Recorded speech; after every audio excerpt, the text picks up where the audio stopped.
Եթե դուք գիշերը արթնանում եք 1-ից 3-ի ընկած սահմանում, ապա դա նշանակում է, որ ձեր օրգանիզմում կա թոքերի խնդիր, թոքերը լավ չեն աշխատում, այսինքն թթվածինը քիչ է ձեր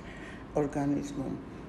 Սա իհարկե չինական բժշկության վերջի հետազոտություններից է, որը ուզում եմ կիսվել ձեզ հետ։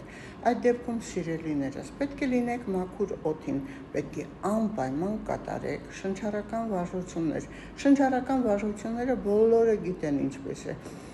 Հաշվարկով մինչև 4-ը շնչում ենք, պահում ենք մինչև 4-ը և հետո արտաշնչում ենք ինչքան հնարավոր է, ոչ թե մինչև 4-ը, այլ ինչքան հնարավոր է թթվածինը շատ դուրս գա օրգանիզմից, որովհետև այդ դուրս գալուց հետո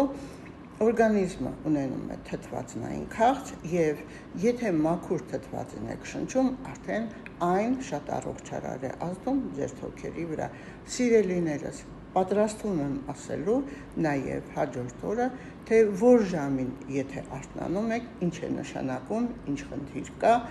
խնդիր կա ձեր օրգանիզմում։ Տարածեք խնդրում եմ այս նյութը, որպեսզի խնդիրները վերացնենք ազգովի, Հայաստանով յուրաքանչյուր մարդ լինի առողջ և երջանիկ։